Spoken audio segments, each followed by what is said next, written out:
Vida Literária, de Aloísio Azevedo, Parte 1, a Giovanni.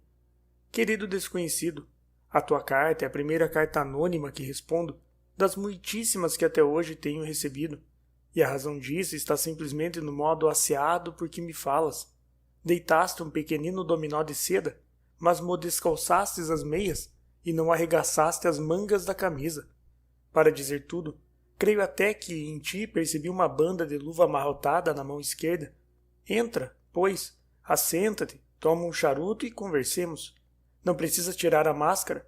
Pediste que te não procurasse reconhecer, e eu, apesar da minha curiosidade, estou resolvido a fazer-te à vontade. Antes de entrarmos no assunto verdadeiro de tua carta, convém declarar-te uma coisa. Estou reconhecido pelas palavras lisonjeiras que me dedicas, e mais ainda pelo interesse que mostra pelas minhas produções. Nada é tão agradável para quem escreve como saber que seus escritos preocupam, de qualquer forma, a atenção de quem quer que seja. Oferece-me obsequiosamente para anotar o meu romance, O Mulato, e eu aceito e agradeço o oferecimento, sentindo apenas não possuir um exemplar para pô-lo à tua disposição. Hoje é muito difícil encontrar um volume de O Mulato. Quanto ao que dizes a respeito das Memórias do Condenado, pesa-me confessar-te uma coisa. Tu tomaste muito a sério essa obra. Que não ouçam os leitores do rodapé, mas impõe-me a franqueza declarar-te que as Memórias, enquanto não aquecerem em volume, não merecerão desvelos de ninguém. Romance de Ao Jour le Jour, escrito para acudir às exigências de uma folha diária, está, como facilmente se pode julgar, eivado de erros e descuidos que só na revisão para o volume poderão desaparecer. Além disso, os erros tipográficos são tantos e tão constantes que constituem uma verdadeira calamidade. Ainda no último folhetim eu escrevi belos brilhantes e os tipógrafos disseram velhos brilhantes. Em outro lugar falo de pedras limpas e eles emendaram para límpidas. Isto sem querer citar as repetidas transposições que alteram completamente o sentido do que está escrito, as palavras incompletas, os saltos e mil outros inimigos do estilo e da boa lógica gramatical. Entretanto, manda-me as tuas notas, elas me poderão ser de grande utilidade. Quando fores razoável, seguirei o teu conselho, e quando não fores, não seguirei. Em todo caso, nada perderemos com isso. Mas vejamos as tuas primeiras emendas. A primeira, queima como pus. Se bem que isto não seja uma frase completamente verdadeira, tem todavia algum fundo de verdade. Há certo pus venenoso que possui propriedades de cáustico e queima a epiderme. Podes facilmente verificar esse fato nas feridas venéreas. Contudo, não disputo a frase, porque não reconheço nela valor algum. Segundo, o abuso das frases que diabo, com os diabos, e etc. Não me pareces nisso muito razoável? Mas enfim, pode ser que tenhas razão. Terceiro, pedes a supressão de certo adjetivo porque ele pode lembrar desgostos a uma senhora que ambos nós respeitamos. Quanto a isso, só me resta declarar-te uma coisa. Para poupar um desgosto a uma senhora de minha estima, eu seria capaz de sacrificar um dedo, quanto mais um adjetivo. Creio que fiz à vontade. Espero, por conseguinte, que sejas mais severo nas tuas notas. Vê se dizes alguma coisa sobre a concepção artística dos meus trabalhos. Pena é que as memórias estejam a expirar. E com esta, adeus. Fico-te obrigado e à espera de mais. Aloísio Azevedo, Gazetinha, Rio.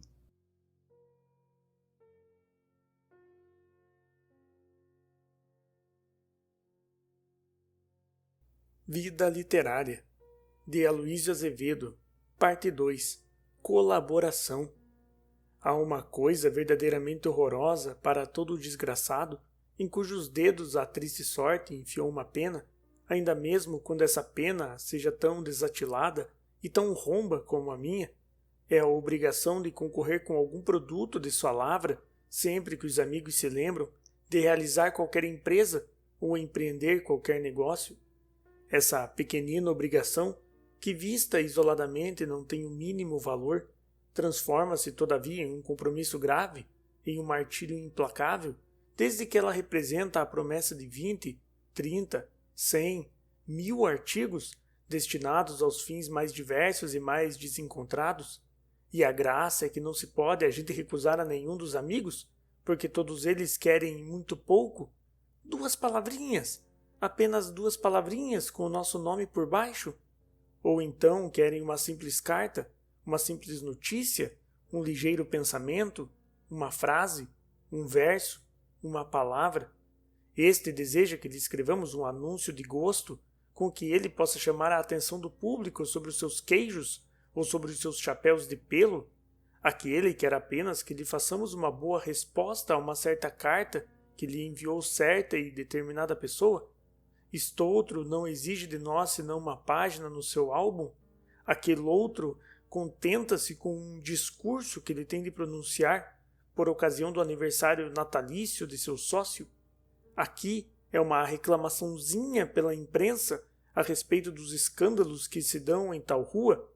Ali, uma introdução para o livro de um amigo e colega que vai estrear.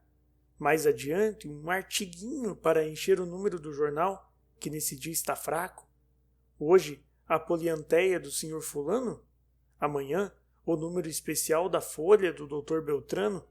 Depois, folhetim sobre os trabalhos de Cicrano. Rodapé para cá, artigo de fundo para lá, crônica para acolá. Ufa! É um nunca terminar de pequeninas maçadas que, reunidas, são o bastante para nos amargurar a existência. Chega-se a perder o gosto de sair de casa, de procurar os amigos, de fazer a sua palestra, porque a cada passo surge-nos um dos tais credores de artiguinhos e pensamentos filosóficos. Então, fulano, aquilo... Aposto que ainda não fizeste o que te pedi. Trouxeste o artigo que me prometeste? Quando estarás disposto a dar um passeio pelas nossas colunas? Queres ou não queres aprontar a correspondência? E cada um, porque pede muito pouco, entende que não merecemos ser desculpados pela demora. 2 linhas! 2 linhas se escreve-se em 3 minutos. Mas, filho, é que me falta a ideia. Estou seco, não sei o que te escreva. Qualquer coisa, homem. Enche aí 2 tiras, seja o que for. Seja o que for? Pois bem. Ora, espera. Vais ver como te ensino. Rio de Janeiro, 24 de dezembro de 1883. Um fruto da época, de Aloísio Azevedo. Ontem, quando saí do trabalho, para ir tomar o aperitivo do costume antes do jantar, dou com o nosso querido escritor, o Ernesto Branco, que eu não via há muito tempo. Olá! Exclamei. Bons ares te restituam à Rua do Ouvidor? Como vai isso, poeta? Que tens feito? Qual é agora o teu livro? Qual é o teu novo amor? Ernesto respondeu-me a tudo isso com um gesto seco, acompanhado de um triste sorriso, que até então nunca lhe vira nos lábios, e notei que a sua inteligente fisionomia perdera a primitiva expressão de alegre coragem e parecia agora fechada sobre um surdo desgosto desses que nos acabrunham não pela violência da dor, mas pela pungente convicção de que não há esperança de remédio para eles. Que tens? Perguntei-lhe, encarando-o. Parece-me doente. Tédio, murmurou meu amigo, fechando por um instante os olhos e levando lentamente o charuto à boca. Tomaste já o teu vermute? Já não tomo vermute. Tomarás hoje? Vem daí. Subimos até o Largo de São Francisco e fomos ter àquela confeitaria onde há um viveiro de passarinhos. Uma vez instalados ao canto mais sombrio do botequim, disse-nos Ernesto, enquanto o servente esperava as nossas ordens: não beba vermute francês. Li numa revista médica muito séria que essa detestável bebida é de todos os veículos alcoólicos o mais rápido para chegar à morte ou ao delirium tremens. Depois dele é que está classificado o ilustre absinto e em terceiro lugar o peppermint. Pois tomemos uma passagem de 2ª classe. Garçom, 2 absintos. Com goma? Não, com água e gelo. Para que adoçar os meios de morte? E voltando-me de todo para o meu amigo, atirei-lhe misteriosamente a nova pergunta a respeito do que ele fazia nesse momento. Era impossível que Ernesto, o fecundo trabalhador das letras brasileiras, não tivesse em mão um novo livro? Quem sabe mesmo se não seria o excesso de trabalho o que lhe dera ao semblante aquele ar de fadiga e aborrecimento? Escrever com arte é coisa tão penosa e acabrunhante, e eu sabia perfeitamente que Ernesto era desses artistas que, quanto mais produzem, melhor e mais acabado querem produzir, desses que, ao terminar uma obra, pensam logo em principiar outra, porque aquela lhes parece ainda incompleta e falhada. Qual seria, pois, a minha desilusão? Qual seria o meu desgosto? Notando que Ernesto, em vez de responder ao sincero interesse da minha pergunta, de admirador e de amigo, deixara pender a cabeça e olhava vagamente para o seu copo. Então, insisti, é segredo? Fala-me do teu novo livro. Dize-me o que estás escrevendo agora. Nada. Nada? Ora essa, por quê? Não vale a pena. Ó injusto! Ó ingrato! Pois tu, o único homem de letras que ultimamente no Brasil tem ganho dinheiro, tu que tens leitores certos, que tens editores para tudo que escreves, tu, ó Felizardo, tens a coragem de falar desse modo? Vai para o diabo que te carregue. Não sei que queres tu, então. Estás enganado, replicou-me Ernesto, sem se alterar. Estás muito enganado a meu respeito. Eu tinha com efeito 3 leitores, mas um abandonou-me para entregar de corpo e alma ao jogo da bolsa, e agora só pensa em salvar-se do naufrágio em que o lançaram. O outro deixou-me pela política, e perseguido pelo governo atual, só pensa em salvar da fome a mulher e os filhos, e em livrar do cutelo da legalidade a própria cabeça ameaçada. Bem vês que quem tem a pensar em coisas tão preciosas, o dinheiro e a vida, não se pode dar ao luxo de ler os meus livros. E o terceiro? Ah, com o terceiro não conto. Não o contei nunca para pôr o livro no prelo ou a panela no fogo. O terceiro é o meu colega, é o literato, é o jornalista, é o crítico, é o leitor que foi muito meu amigo enquanto as minhas obras nada rendiam e que começou a dar-me bordoada de cego desde que a coisa cheirou a sucesso de livraria. Não o amaldiçoa.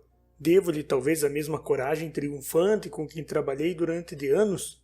Devo-lhe a convicção do meu valor e da minha energia, agora apagados. Devo-lhe o cuidado crescente com que fui caprichando mais e mais toda a nova obra que eu produzia. Mas não estou disposto a escrever só para ele, por uma razão muito simples, porque esse leitor não paga. Não, bradei eu com um murro na mesa. Não tens razão. Ou te esvaziaste o teu saco, meu rapaz, ou foste invadido pela preguiça. Os teus paradoxos são desculpas de cabo de esquadra. Dize-me que te esgotaste, e nada protestarei. Mas, não, creio que não me esgotei, porque preciso empregar verdadeira violência para não continuar a escrever. Mas trabalhar para quê? Por quê? Para quem? Em que língua? Nesta que falamos? Mas isso é escrever para a família. Isto é o mesmo que falar para dentro do garrafão vazio? É ridículo escrever na língua portuguesa. Uma bela língua. Qual história? Uma língua incompleta e dificílima. Uma língua sem prestígio, sem utilidade, sem vocabulário técnico para a ciência e para as coisas da vida moderna. Uma língua que nem sequer tem ortografia, porque não tem ainda um dicionário definitivo. Uma língua tão mesquinha que não tem palavras de tratamento. O homem é senhor, a mulher é senhora, e acabou-se. Demoiselle, miss, senhorita não tem tradução em português. Uma língua em que é preciso errar quando se não quer ser afetado na linguagem, porque não se há de fazer os personagens tratarem-se por vós, quando o que se usa é você. Você é gíria, é uma asneira que não existe, autorizada por língua nenhuma no mundo. Você é a corrupção de vossa mercê. Não é tal. Vossa mercê é um tratamento respeitoso, e eu não posso perguntar a uma senhora a quem falo pela primeira vez: você como vai? O usted espanhol, sim, é que pode ser usado, e corresponde em respeito à legalidade, ao desusado e inútil vossa mercê da língua portuguesa. Não, pode-se perfeitamente falar ou escrever a boa língua portuguesa sem errar. Sem afetação clássica é impossível. Diz-me a gramática que o imperativo consta de faze tu, fazei-vos, e eu digo todos os dias ao meu criado, faça isto, faça aquilo, um horror, pois eu posso lá continuar a escrever em semelhante língua? Maldita a hora em que nola impingiram os donos dela. A língua portuguesa foi um presente de grego. Ninguém pode negar que é um idioma elegante. Elegante e limpo. A barba que se usa por debaixo do queixo chama-se passa-piolho. A nostalgia da pátria chama-se morrinha galega. O Antônio Castilho, para dizer numa página que, no lugar descrito por ele, havia grande número de raparigas, exprimiu-se assim: havia moçame à tripa forra. Que elegância, que distinção! Não concordo contigo. Pois não concordes? Ainda não há muito tempo o Azeredo Coutinho, fazendo a tradução de uma comédia francesa, viu-se em sérios embaraços para dizer em português um diálogo travado entre dois personagens de sexo diferente, porque os dois não deviam, nem podiam tratar-se por tu, mas também não deviam tratar-se por senhor, que é tratamento muito cerimonioso, e como não existe ou não se usa em português o tratamento de vós, o nobre tradutor, para não abandonar sua obra, teve de dar um título a cada um dos dois personagens. A mulher fez baronesa e ao homem conde, para que eles pudessem conversar do seguinte modo, sem se tratarem por tu nem por senhor. A baronesa é cruel. Não diga isso, conde. A baronesa não quer ouvir-me, mas eu hei de fazer-me ouvir pela baronesa. Oh, o conde não tem razão, mas eu perdoo o conde. Delicioso! Mas ainda assim prefiro que os senhores tradutores vão imitando Portugal, na farta distribuição de títulos. Ruas não imitem os atuais escritores portugueses que, apertados como o Azeredo, na dificuldade do tratamento, recorram ao passivo si, fazendo-o concordar com a pessoa com quem se fala, de sorte que, escritas por esses mestres, aquelas frases citadas ficariam assim: a baronesa não quer ouvir-me, ruas eu hei de fazer-me ouvir por si. O conde não tem razão, mas eu perdoo a si. Ah, bandidos! E queres tu, meu amigo, que eu escreva em semelhante língua e para semelhante público de imbecis? Não, antes uma boa morte. E Ernesto, com a resolução de um suicida, gritou para o moço do botequim: garçom, traz um expresso de segunda ordem, bem carregado, bem forte, bem rápido, que me atire o mais depressa possível ao outro mundo. Ao menos lá hei de falar alguma língua que não seja a do padre Sena Freitas. O combate, 5 de março de 1892.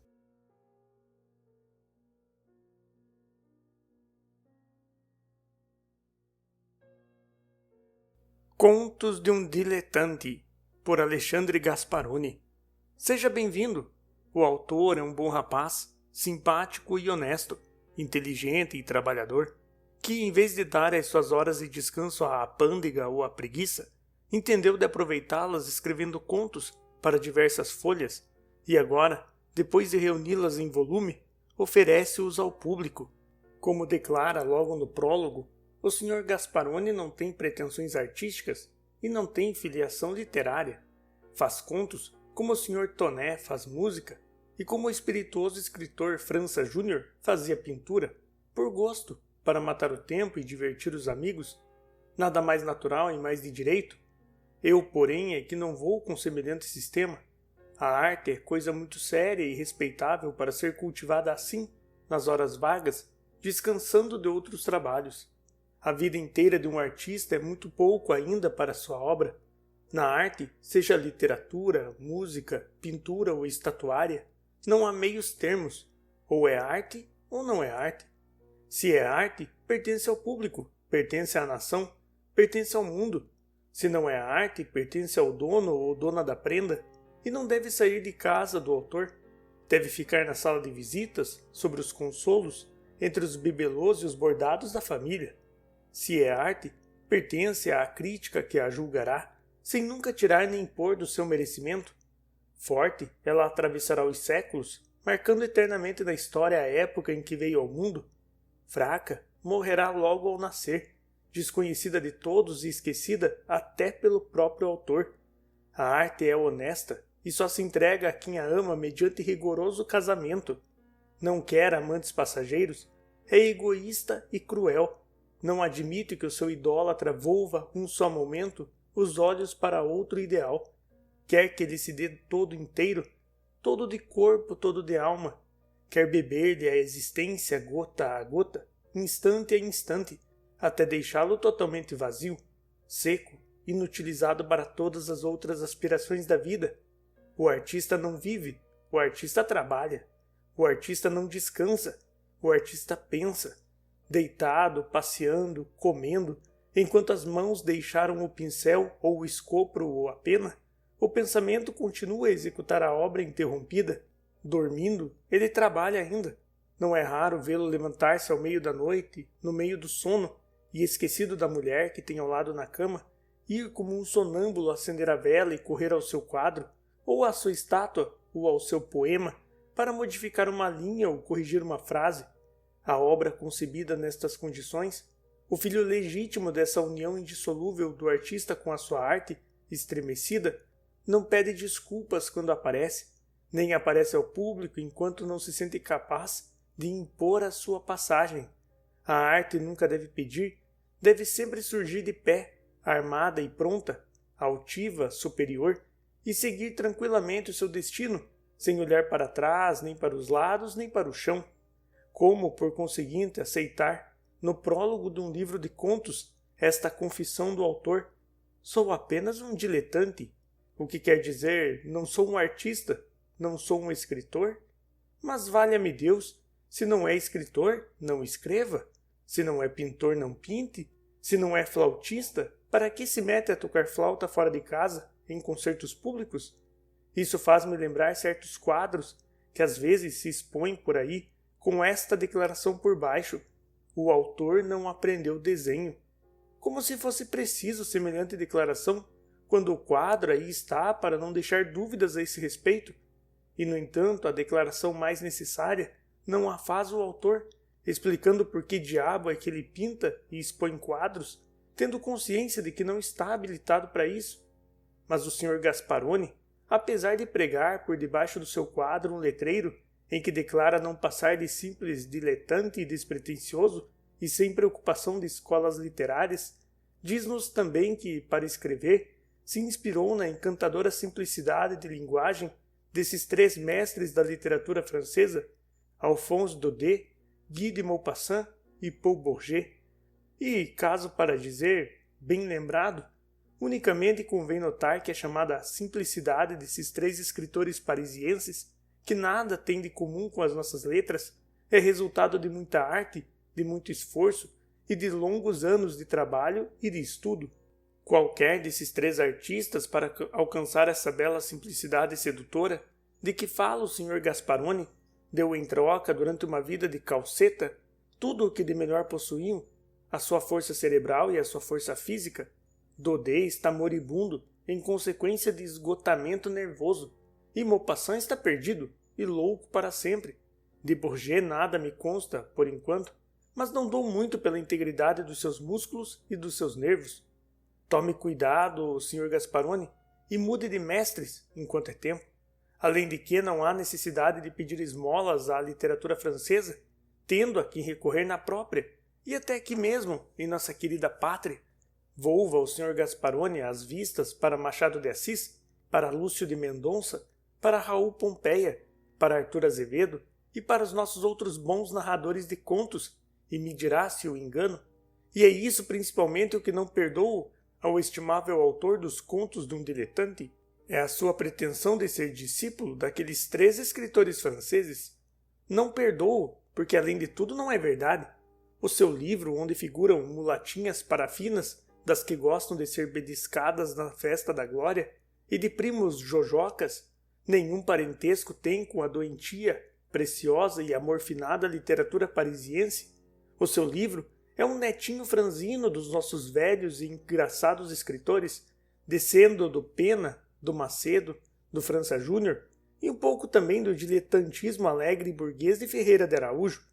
Que isso que fica dito não seja traduzido por má vontade contra o autor, que sirva antes para lhe chamar o apetite de trabalhar forte e rijo nas letras, porque no seu livro há revelações de boas qualidades que, uma vez cultivadas a sério, podem desabrochar em trabalho de arte.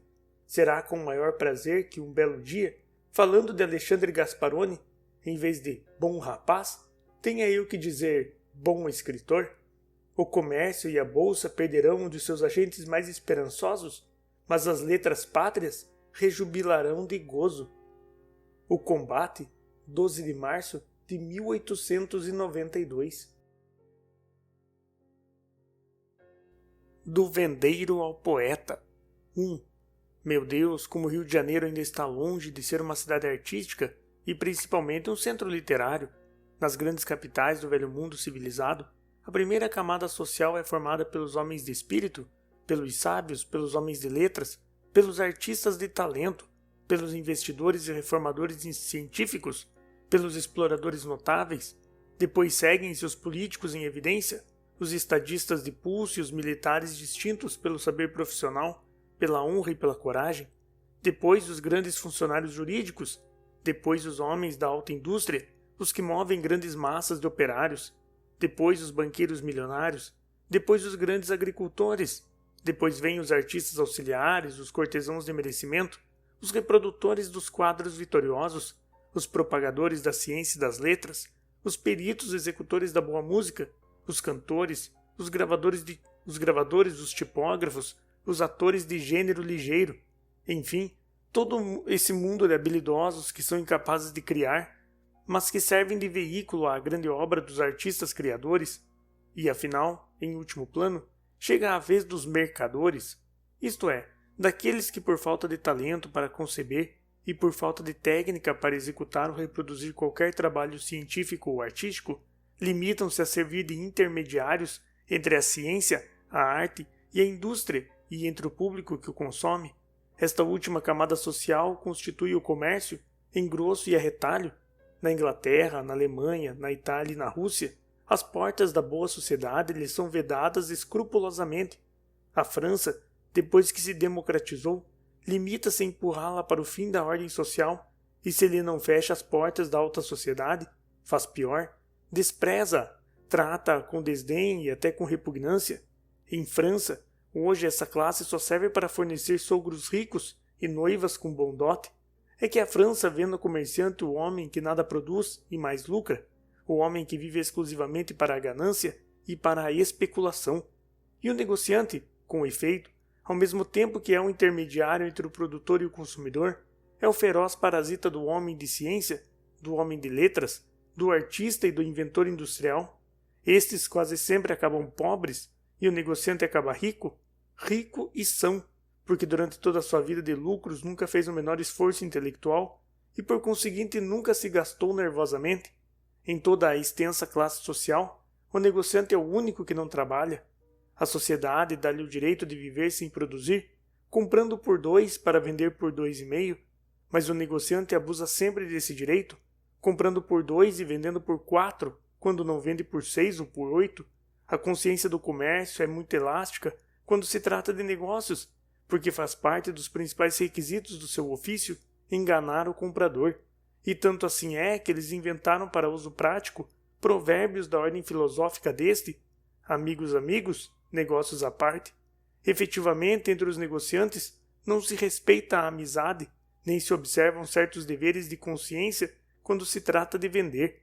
Uma vez recebi de certa família do interior, a quem devo obrigações, o pedido de comprar aqui uma dúzia de certos lenços especiais de cambraia de linho, que então estavam em grande moda e custavam bastante caro. Como não entendo de fazendas e não queria servir mal a quem me fez a encomenda, dirigi-me a certo dono de armarinho, que eu conhecia de muito tempo e a quem tinha na conta de homem sério. Não podias cair melhor, disse-me ele, quando lhe expus o que me levava à sua casa. Não encontrarias em outra parte fazenda como a que tenho no gênero que precisas? É o que há de melhor. Vais ver. Não preciso ver, porque, já disse, não entendo da matéria. Uma vez me afianças que tens o que procuro, é quanto basta. Ele embrulhou os lenços, paguei e saí. Daí a alguns passos encontro outro negociante, meu amigo. Paramos a conversar um instante e contei-lhe a compra que fizera, dizendo que supunha aviar bem a encomenda recebida. Ele pediu para ver os lenços, observou-os um instante e segredou-me. Foste enganado. Isto não é cambraia de linho. Se queres servir bem a família que te encomendou os lenços, não lhe mandes estes. Vai à casa do leite, e ensinou-me onde era, que é o único no mercado que possui hoje dessa fazenda, e tive de ir eu de novo comprar os lenços, pagando também quanto paguei pelos primeiros. E agora, digam-me com franqueza, fui ou não fui roubado? E se com efeito fui, se o dono do primeiro armarinho é um tratante, por que motivo hei de eu tratá-lo com mais consideração do que aos outros gatunos, menos velhacos e que mais se expõem desses que roubam o queijo à porta de uma venda? Esses ao menos são mais sinceros e arriscam a dormir na cadeia. Os negociantes em geral são como o amigo que me vendeu os lenços falsos. Unicamente, eles lá na sua alta filosofia comercial entendem que não praticam ato desonesto quando nos impingem gato por lebre. Concordo que assim vivam, concordam que enganam o freguês sempre que possam, concordo que enriqueçam sem jamais produzir, concordo que o livreiro seja rico e que o autor que mais o enriqueceu morra de fome, concordo que o empresário de teatro tenha milhões, enquanto os artistas que trabalham para ele, escrevendo comédias, representando os papéis, fazendo música, pintando cenografia, não tenham onde cair mortos. Concordo que o especulador engorde e que o produtor entisque e estoure de esgotamento nervoso a força de trabalhar, mas com 1 milhão de raios, não queiram que o parasita ignorante e sem escrúpulo venha colocar-se ao lado do artista de talento, do escritor de espírito, do homem de ciência ou do soldado de honra. 2 proveitos não cabem no mesmo saco. As cocotes não sofrem as provocações da mulher honesta, mas também não gozam das regalias que esta goza. Pois bem, para se calcular com justiça do nosso estado de civilização e cultivo intelectual, basta lembrar-nos de que aqui a escala social acha-se rigorosamente invertida. Aqui, a primeira camada é feita pela classe comercial e a última pelos homens de espírito. Rompe a marcha na ordem social, em primeiro plano, o glorioso e brutal comendador, o vendeiro com seu ventre de monstro, a sua indecorosa fortuna e a sua obscena estupidez, e quando precisamos alugar a casa, diz-nos o proprietário: não alugo sem carta de fiança de vendeiro ou negociante imatriculado. Não, definitivamente o Brasil poderá ser um país civilizado, enquanto a grande revolução, a verdadeira, a única, não o tomar pelas 2 extremidades e sacudi-lo violentamente até deslocar todas as camadas sociais e obrigá-las a tomar o lugar que lhes compete. Antes disso, não passará esta terra de um grande porto comercial, onde os estrangeiros aventurosos vêm procurar fortuna rápida. 2. Começo a convencer-me de que esta seção não tem razão de ser ou que não devia existir, porque infelizmente a vida literária de hoje no Brasil é uma coisa tão hipotética como a vida elegante na costa da África. Dantes surgia ainda um livro de vez em quando, vinha à tona de longe em longe, um volume de versos ou de contos, mas agora, valha-me Deus, não aparece com que dar à gente uma hora de regalo ao apetite de letras pátrias. E, no entanto, o que Dantes inspirava versos aos poetas e o que Dantes fornecia aos romancistas capítulos de enredo ou páginas de observação, continua por aí afora, inalteravelmente, enchendo a vida de coisas bonitas, de coisas tristes e de coisas heróicas. O amor, o grande manancial onde os líricos e os românticos abeberam por longos séculos as suas musas, não nos consta que fosse também deposto, antes pelo contrário, parece que se tem desenvolvido ultimamente e que hoje é o único que não morre de fome no Brasil. Eva continua, como Jesus Cristo, a atravessar as gerações de braços abertos, à espera dos aflitos que precisam de consolo e que se queiram abrigar na religião da ternura e do carinho. As flores, ao que me consta, nada perderam da integridade do seu perfume primitivo, e as rosas continuam a ser belas, e os lírios a ser cândidos que faz gosto. Os lagos e os vales afogados de verdura perseveram em ter-se misteriosos, e as brisas não deixaram ainda de ciciar depois que o Sr. Floriano tomou conta da República. Segundo as minhas observações, o azul do céu não desbotou, e está novinho em folha como saísse da fábrica. As estrelas são inalteravelmente as mesmas, e eu seria capaz de apostar que os sabiás cantam, tal qual como no bom tempo de Gonçalves Dias, e que as roas não são menos legítimas e gemebundas que as do falecido Casimiro de Abreu. Por que, pois, acabaram seus poetas? Se há azul de céu, se há crepúsculos e há a lua, como, pois, não há versos? como o diabo não há versos e poetas, havendo tudo aquilo e o que é mais, o soberbo e inestimável elemento da fome e da miséria? Os senhores sabem quanto vale a fome para os poetas. Não sei que mais desejam, os exigentes. Boa lua, mágoas de primeira ordem, estrelas à discrição, um ditador sanguinário no poder, que é uma teteia, mulheres que só desejam ser cantadas e decantadas, lágrimas e luto por toda parte, do que se pode desejar de melhor, uma ótima peste desoladora, um belo sol de rachar, uma falta absoluta de residências, e por cima de tudo isso, que já é muito, a carne seca a 1.200 o quilo, pois mesmo assim, com todas essas vantagens, incrível, os senhores poetas conservam-se na moita, e nem pio, nem um verso. Os romancistas e os contistas e novelistas, pelo eu lado, também não sei do que se possam queixar. Já não há portelas para desviá-los do trabalho literário. O governo da legalidade fornece-lhes por dia assassinatos e tenebrosas perseguições que dão para uma enfiada de volumes. Os conspiradores esfervilham de todos os lados, a no ar gritos de agonia e fartam de sangue. Rosna-se a respeito de fuzilamentos e cabeças cortadas e assaltos à mão armada. Um tesouro. E os romancistas? Moita. Pelo teatro a mesma coisa. As revoluções sucedem-se, os chefes políticos lutam como atletas, os estados transformam-se em campos de batalha, a peste e a fome de mãos dadas invadem a casa do pobre e promovem cenas de grande sensação.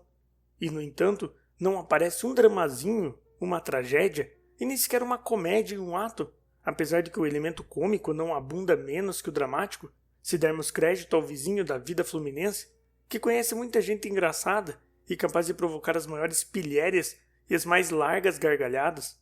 Os melos, por exemplo, como aqueles dois gaiatos irmãos estão a pedir por amor de Deus que os ponham em cena, de cócoras, um defronte do outro a torcerem-se de patriotismo, e que belo efeito não faria o Floriano, de guarda ao tesouro, como descreveu Pierrot, de espingarda ao ombro e vela de sebo ao lado, e o batalhão patriótico a gingar na frente da música, e a manifestação popular, obrigada a balõezinhos chineses e descompostura às folhas da oposição? Oh, definitivamente, não vejo razões para não haver comédias, dramas, romances e poemas. Se os senhores literatos não aproveitarem esta boa ocasião, se não aproveitarem enquanto Brás é tesoureiro do estado do Rio de Janeiro, nunca mais pilharão outra tão boa. E é pena, porque o momento histórico que atravessamos devia passar à história, cantado em prosa e verso, para gozo e regalo dos futuros brasileiros. Um Floriano não se bispa duas vezes no mesmo século. Vamos, coragem, meus senhores, mãos à obra, que a literatura brasileira precisa, para a sua glória, de ter também, como a literatura italiana, o seu Bertoldinho e o seu Cacasseno. Vá ao país à agarra, mas salvem-se as letras com 1 milhão de raios. Literatura nacional. 1. Agora, sempre que por aí se fala de literatura nacional, disse que ultimamente há grande desfalecimento entre os escritores brasileiros e que diminui o número de volumes publicados e que só se escreve sobre finanças e sobre política. É exato, mas a culpa não é dos escritores, é das dificuldades que se apresentam hoje em dia para realizar a publicação de qualquer trabalho. A falecida baronesa de Mamanguape levou os seus timos anos de vida a publicar, na Casa Pinheiro, um volume de versos que nunca veio à luz e lhe abreviou naturalmente os dias de existência. Aloísio Azevedo tem há quase ano e meio um volume de contos a publicar-se na Casa Montalverne, hoje Companhia Editora, e apesar de haver pago adiantado a primeira folha de composição, ainda não teve o prazer de ver uma página impressa do seu livro. Outros e outros homens de letras queixam-se de iguais contrariedades, e não é natural que alguém se disponha a escrever com boa vontade, tendo uma obra encalhada no prelo. Repetimos, a culpa não é de quem escreve, a culpa é dos que imprimem. Hoje, no Rio de Janeiro, dar um livro à publicidade é quase tão difícil como viver, ou talvez mais ainda se atendermos ao que por aí vai pelas tipografias e casas editoras. É que no Rio de Janeiro, atualmente, ninguém quer trabalhar. A febre do jogo, criada desde o Ministério Ouro Preto e desenvolvida depois pela Revolução, o desespero de enriquecer forte e rapidamente, o desalento causado pelos graves prejuízos trazidos pelo descalabro de companhias que eram a grande esperança dos ambiciosos. Tudo isso transformou a maior parte da população fluminense num infernal bando de jogatineiros de cabeça, doidos, perdidos, furiosos, desanimados, sem vintém e sem ânimo para o mais insignificante trabalho honesto.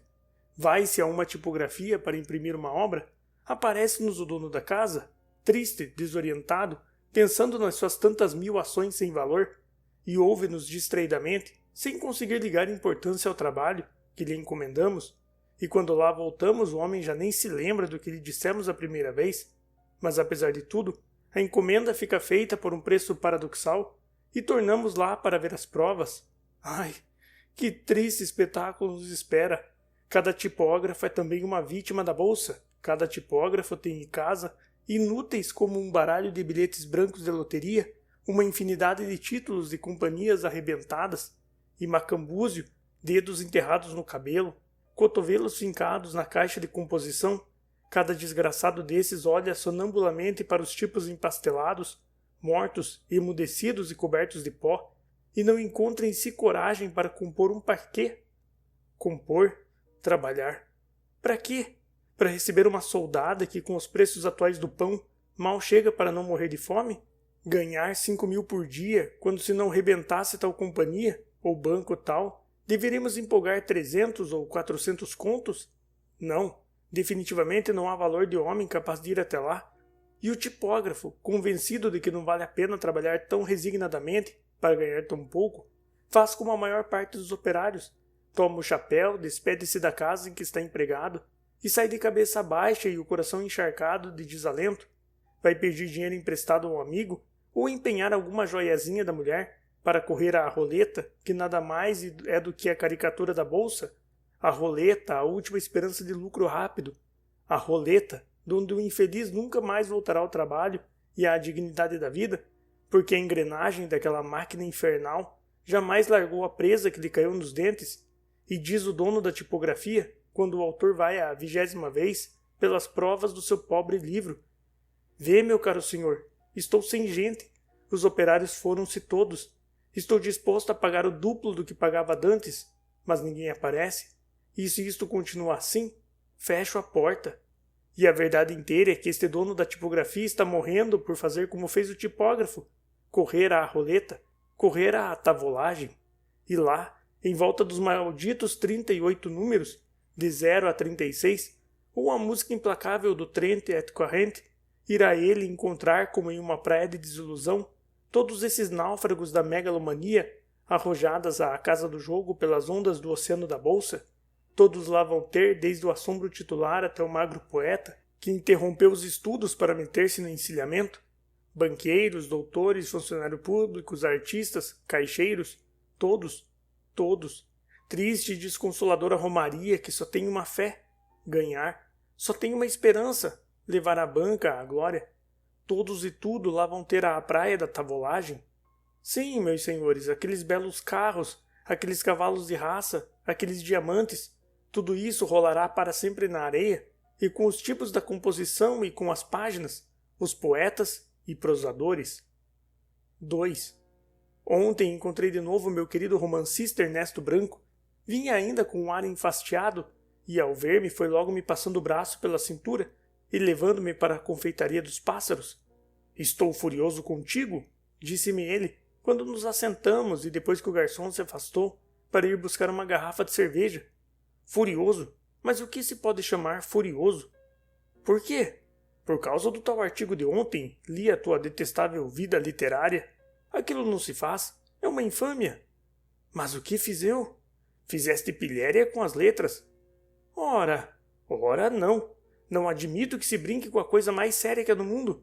Não admito que se meta a ridícula literatura, a sagrada e imaculada arte de escrever. Sabes tu o que é um poeta pobre, meu amigo? Sabes quanto é venerável essa criatura de sapatos rotos, que só vive da amarga desgraça de não ser imbecil ou medíocre, e que vai atravessando cinicamente e corajosamente a dantesca escala de todas as torturas e de todas as misérias, olhos fitos no ideal e pé calçado sobre a convenção burguesa e sobre as conveniências sociais? Sabes tu o que é esse sombrio boêmio que a multidão acotovela e que os felizes desdenham e odeiam? Esse negro esperto que tem a alma branca e palpitante como as estrelas da manhã? Esse que, entre toda essa magra canalha que luta inconscientemente para comer e respirar sobre a terra, é o único que sofre, porque é o único que tem inteira consciência da lama em que se arrasta, com as asas inutilizadas pelo lodo da miséria? Esse é o poeta, e ao poeta tu ofendeste com as tuas abomináveis chufas de cabotim de imprensa? Queres fazer graça? Que diabo! Imita o Pierrot ou o clown, toma as marionetes do governo, enfileira-as defronte de ti sobre a tua mesa de trabalho e pinta-lhes bigodes, põe-lhes chifres, puxa-lhes pela língua até o umbigo, rasga-lhes a boca até as orelhas, prega-lhes rabos de papel, dá-lhes piparotes no nariz, toma-as entre as palmas da mão e boleia-as até reduzi-las a uma grande pílula, atira com esta ao ar, torna a apanhá-la, torna a atirá-la, deixa-a cair ao chão, levanta-a com a ponta do pé, atira-lhe outro antes que ela torne a cair. Mas por amor de Deus, por amor de quem mais ames, não fales de carne seca quando falares de poesia. Não exijas versos aos poetas que dormem para não ver o que vai pela república. Não peças gracejando obra literária quando nosso país geme apunhalado por um salteador político. Mas, por isso mesmo, respondi eu, esquentando-me também. Por isso mesmo que o Brasil chora de dor. Por isso que o Brasil é traído, é saqueado, é reduzido a ruínas. É que os poetas deviam erguer-se cheios de indignação e arrancar das liras, ao menos para dar com elas na cabeça do governo. Tu mesmo, que estás aí a declamar a favor deles, por que não atiras agora ao público um livro patriótico, um grito de revolta que fizesse tremer o palácio do Itamaraty e gelar nas veias o sangue desses assassinos que acabam de ensanguentar o Ceará? Eu? Por uma razão muito simples, porque o talento é como os títulos da bolsa, sobe e baixa conforme a procura. O meu, neste momento, está muito por baixo. Ainda ontem quis principiar um trabalho, dispus o papel sobre a pasta, enchi o tinteiro, acendi um charuto, assentei-me corajosamente à mesa, molhei com energia a pena e, em vez de escrever, pus-me a pensar. E em que pensava eu? Pensava em uma carta do meu senhorio que nesse dia me comunicara amavelmente a sua generosa resolução de aumentar-me 50.000 no aluguel da casa. Pensava na minha menagère que me avisava na véspera que o dinheiro que eu lhe dou agora para as despesas diárias não chega, apesar de ser quase que o duplo do que eu lhe dava antes. E pensei nos escandalosos preços que me cobrava agora o alfaiate. E pensei no chapeleiro e no sapateiro, e insensivelmente fui pondo a pena de parte e levantando-me para ir assentar-me à janela, a contemplar o céu. E fez-se a noite e eu continuava a pensar em coisas alheias ao meu trabalho. Lembrei-me com mágoa de um amigo meu, tão bom rapaz, tão simpático e tão bem educado, o Garcia do Amorim, que na véspera tinha sido, como muitos outros, devorado pela maldita febre amarela. Lembrei-me de eu ter visto, 4 dias antes, bom e esperançoso, a falar-me de seus versos e da sua próxima viagem a Roma. Fiquei triste com essa ideia e pus-me então a cismar no estado e no destino desta pobre terra em que vegetamos, acabrunhados pela peste, pelo calor, pela infernal carestia da vida, ameaçados a todos os instantes pela guerra civil. Pobre república viúva, pobre noiva a quem arrancaram o esposo ainda na lua de mel, para entregá-la à prostituição, para entregá-la à torpe sensualidade da maruja. Ah, maldito Floriano, maldita raça de traidores! E de todos esses negros pensamentos ficou-me no espírito uma surda amargura, uma funda e dura tristeza, um vago desejo de desertar desta infeliz pátria, correndo à procura de um lugar onde se respire um ar menos assassino, onde a vida não seja tão amarga e tão tenebrosa, onde se não vejam cair tantas vítimas da peste e onde se não encontrem, pelas praias, cadáveres boiando misteriosamente, e uma dor imensa, terrível, sem esperanças de remédio, apoderou-se de mim e fez-me amaldiçoar a hora em que vim ao mundo. Imagina se trabalhei. E por que não aproveitaste a tua própria dor para fazer uma obra? Por que não fizeste da tua dor um poema? Porque era verdadeira demais para isso? Desconfia das lágrimas descritas em prosa e verso. A dor legítima é egoísta, é besta, é inútil. Não serve senão para doer. A arte nasceu para cantar e não para chorar. Ia replicar, metendo as botas no governo, mas o meu amigo cortou-me a palavra, segredando-me rapidamente. Caia-te. Esse sujeito que se assentou agora atrás de ti é um espião de polícia. Cuidado. Embuchei.